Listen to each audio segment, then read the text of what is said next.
이제 나병은 이제 불치병인데 이제 14장은 그 나병이 낫는 그 병으로 이야기하고요. 또 구약에도 보면은 그 나아만이 나병이 걸렸지만 나았고 예수님을 만난 나병 환자들도 병이 나았습니다.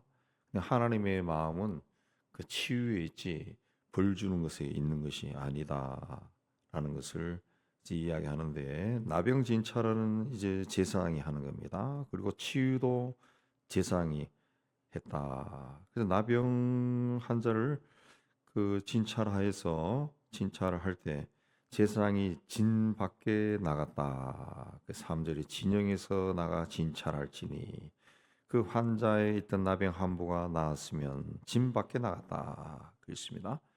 진 안에 있는 제사장이 진 밖에 나갔다. 그래서 거기서 부정한 자들을 살피고 깨끗이 나았다 하면 이제 다시 데리고 오는 겁니다.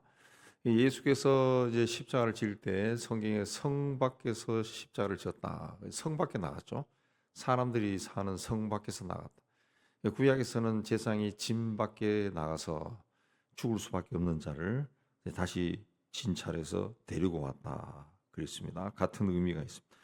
제사장이 그 나병이 나았다라고 판단되었을 때 그 정결 예식을 합니다. 정결 예식.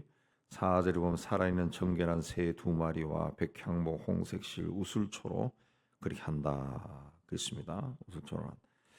그래서 이 흐르는 물 위에서 새를 잡아가지고 그 피를 그 나병에서 정결함을 받은 사람에게 7번 뿌려서 7번 뿌려 정하다 17절에 선포하고 또 한 새는 잡죠. 다른 한 마리의 새는 들에 놓아줬다. 들에 놓아줬다. 그렇습니다. 그 후에 정결함을 받은 사람이 이제 옷을 빨고 몸에 털을 밀고 물로 씻고 자기 장막에 밖에 1일을 7일을 머물고 8절에 그리고 여덟째 날에 흠없는 어린 수양 2마리와 1년 된 흠없는 어린 양 1마리와 고운 가루 10분의 에바에 기름 섞은 소재물과 기름 한 녹을 취했다. 취해서 이래 행하는데 여기 이제 그 21절부터 또 반복되고 또 32절부터 또 반복됩니다. 가난한 사람과 벽에 또 나병이 생겼을 때. 그런데 여기 백향목을 가져왔다 하고 하는 것은 백향목은 레바논의 그 특산물인데 생명을 상징합니다. 성경에 백향목이 많이 나오는데 생명을 상징합니다. 그 나병은 피부를 썩게 하죠. 나병은 죽음을 나타내는 한 현상인데 거기에 이제 정결 예식에 백향목을 사용하는 것은 그 죽을 수밖에 없는 죽음의 생명을 선포하는 거죠. 죽을 수밖에 없는 자에게 생명을 선포하는 겁니다. 거기에 이제 홍색실이 들어가죠. 홍색실. 홍색실은 피를 이야기죠. 피. 피에 의해서 치유받고 구원받았다. 우슬초는 이제 일종의 허브인데 우슬초는 죄를 정결하게 하는데 필수품이죠. 예. 죄는 더럽죠. 냄새가 납니다. 나병 환자도 냄새가 나요. 근데 거기에 우슬초로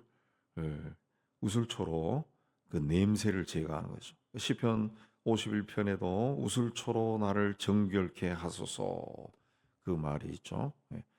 그 죽임을 새가 2마리인데 하나는 죽고 하나는 풀려나요. 그 죽임을 당한 새와 노임을 당한 풀려나는 새는 이제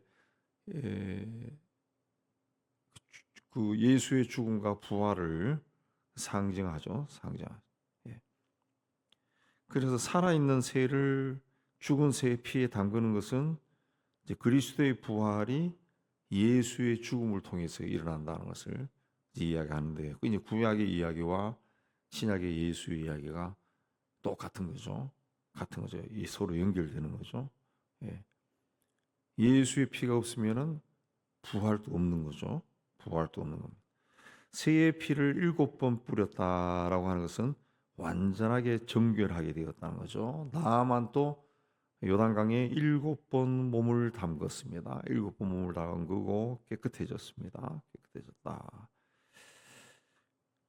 그리고 난 다음에 이제 그 10절에 보면은 그 여덟째 날에 그 속건제를 드립니다. 여덟째 날.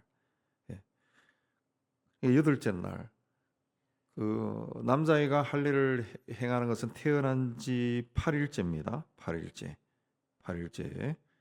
그 나병 환자가 제8일째, 제8일에 속건제와 속죄제와 번제와 소제를 드리는 겁니다. 예.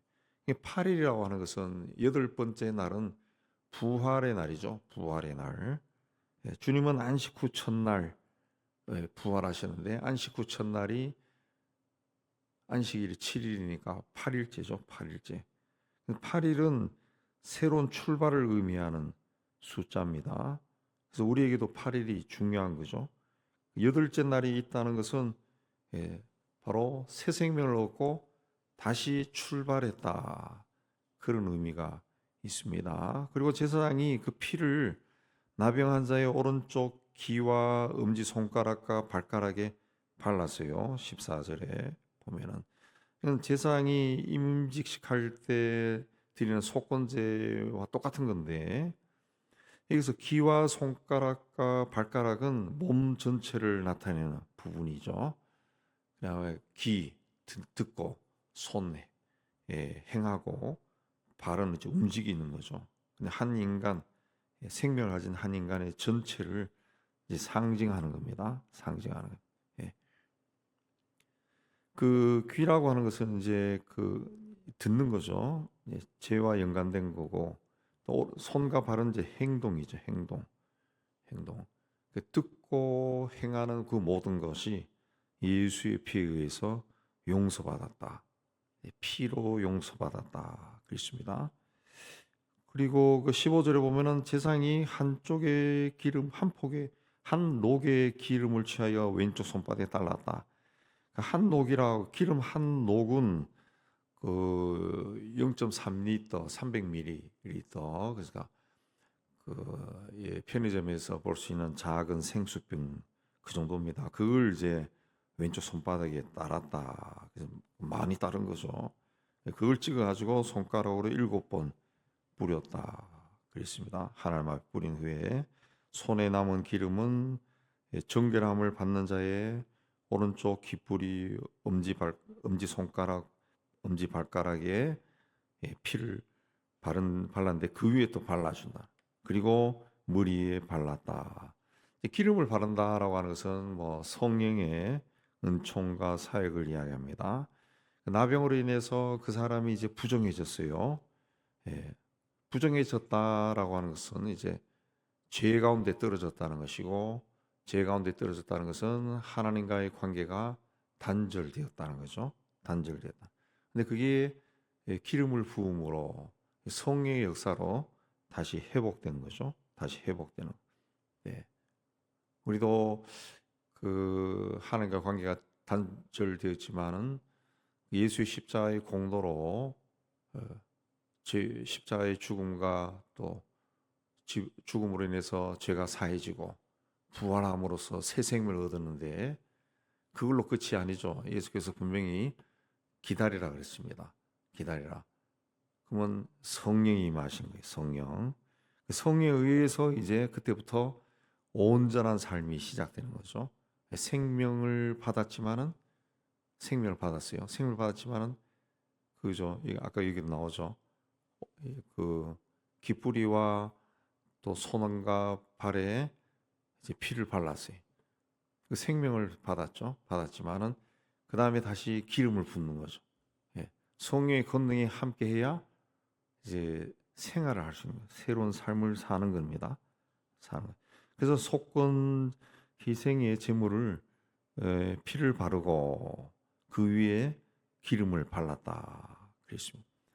그러니까 그 그리스도의 피가 없이 성령의 역사는 없는 거죠. 성령의 역사가 그리스도의 피가 없이 그 어떤 영적인 현상이 나타나면 그거는 악령이죠. 악령. 그래서 그 우리 이방 종교들 비교 종교학 공부할 때 보면은 다른 종교에도 그 방언이 있어요. 그 불교 중들도 방언하고 힌두교도 방언하고 그 이상한 말들 다 한다고 그 사람들. 그게 성의 역사냐? 하나님의 영은 똑같으냐? 아니죠. 아니죠. 그들에게는 그리스도의 피가 없어요. 없이 그냥 영적인 현상만 나타나는 거지. 그 영적인 현상이 뭐냐? 그게 악한 영이죠. 이슬람도 그러다. 이슬람도 그 우리 그 전공한 사람들 보면은 그 방언 같은 거 한다더라고. 이상한 거 다 있다고. 그 신비한 현상들이 다른 종교에도 다 있어요. 우리 기독교에서 경험하는 그런 또 신비한 일들이 다른 종교에 다 있다고. 근데 거기에는 그리스도의 피가 없어요. 그리스도의 피 위에 성의 역사가 일어나는 거죠. 예수의 십자가의 보혈로 우리의 죄가 씻음 받고, 그다음에 그분이 죽음에서 일어나면서 죄로 인해 죽음을 이기는 그 생명의 역사가 이제 다시 시작이 되고, 거기에 더해서 성령이 임한 겁니다. 성령이 임한 거. 네, 그러니까 그리스도의 피가 없는 곳에는 성령의 역사하지 않습니다. 그래서 다른 종교에서도 사람들이 예수 믿는 사람들이 헷갈리는 것이 이제 중들도 소위 신령한 중도 방언하고 막 예언하고 하니까 이거는 뭐야? 그런데 우리나라에서 볼 수 있는 현상들은 그건데 그건 성령이 하는 역사가 아니죠. 아니죠. 아닙니다.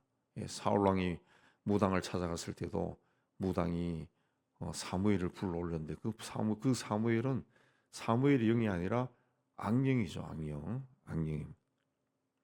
자, 이 속건제를 먼저 드렸다. 속건제가 이제 그 물질을 드린 거죠. 물질. 예. 이 속건제가 물질, 대속의 그 제물로, 예, 제물로 물질을 먼저 바친 겁니다. 어떤 물질적인, 그러니까 이 사람의 삶에서 어떤 생활이 완전히 망가졌잖아요. 생활이 망가졌어요. 그걸 이제 하나의 생활을 회복하는 것이 이제 속건제로 본 겁니다. 그 다음에 이제 속제제, 번제, 소제, 감사 제사를 드린 겁니다. 그래서 형편에 따라 드리도록 했어요. 21절부터는 가난한 사람들은 이제 22절에 산비둘기 둘이나 집비둘기 새끼 둘을 가지고 앞에 있는 것처럼 똑같이 그렇게 했다는 거죠. 똑같이. 그래서 이 어떤 말하기 좋아하는 사람들은 나는 교회 가면 헌금하라 그래가지고 못 나가겠다고 그런 사람들이 있는데, 그건 말이 변명이죠. 변명. 돈이 없어도 죄는 용서받는 거죠. 이거 이제 구약 시대는 비둘기 바쳤지만 산비둘기를 바쳤다라고 하는 것은 이제 아무나 할 수 있는 거지. 산에 가서 비둘기 잡아가지고, 집비둘기는 집에서 키워야 되겠지만은, 뭐 똑같은 거겠죠. 뭐 왜 이렇게 구분해놨는지 모르겠지만은, 그냥 가난한 사람들도 다 할 수 있다는 거죠. 다 할 수. 그 다음에 이제 그 33절부터 이제 또 집에 핀 나병이다. 그랬어요. 나병. 감옥에 핀 나병. 이건 이제 정확한 그 성경의 번역은 나병이 아니라 곰팡이입니다. 곰팡이. 곰팡이로 번역이 돼 있어요. 흰 곰팡이. 예. 그 집에 이제 그냥 이 시대 고대 시대에는 이제 뭔가 이상한 그 이 피부에 반점이 보이고 집안에도 그런 것이 보이면은 그 다 같이 그 나병이라고 그래 본 거죠. 그 나병의 종류를 히브리어의 그 단어에는 72가지가 있다. 그렇게 하는 것처럼 뭐 그 당시 뭐 의학이 발달된 게 아니라 모든 보이는 그 이상한 겉에 나타난 것들을 다 나병이라고 그래 본 건데 여기서는 곰팡이를 얘기합니다. 곰팡이. 집에 곰팡이가 피었다. 뭐 옛날 그 좋지 않은 환경에 살면 곰팡이 피죠.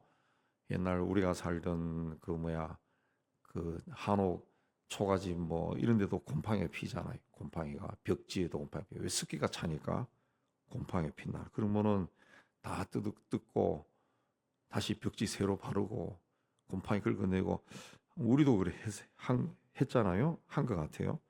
그렇게 했다. 집에 핀 것도 그렇게 했다. 그죠? 그러니까 하나님은 우리의 몸뿐만 아니라 우리가 사는 그 환경까지 처소까지 정결하기를 원하신다라는 겁니다. 정결하기를 원한다. 그래서 우리 집도 정결하게 자꾸 뭔가를 자꾸 쌓아두는 것이 아니라 정결하게 하는 겁니다. 정결하게. 이 하나님께서 레위기 14장에 보여주신 이런 일들이 이제 세월이 흘러 예수께서 세상에 오셔서 그 십자가에서 죽으시고 부활하시고 성령이 강림하신 일로 다 나타났습니다. 그렇게 하신 이유가 뭡니까?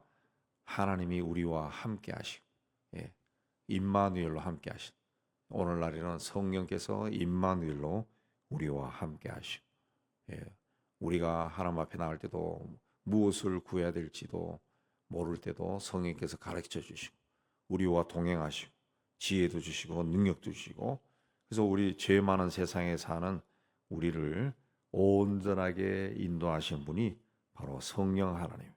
오늘도 성령 하나님의 의지에서 기도의 자리로 나아가는 여러분 되시기를 주의 이름으로 축복합니다.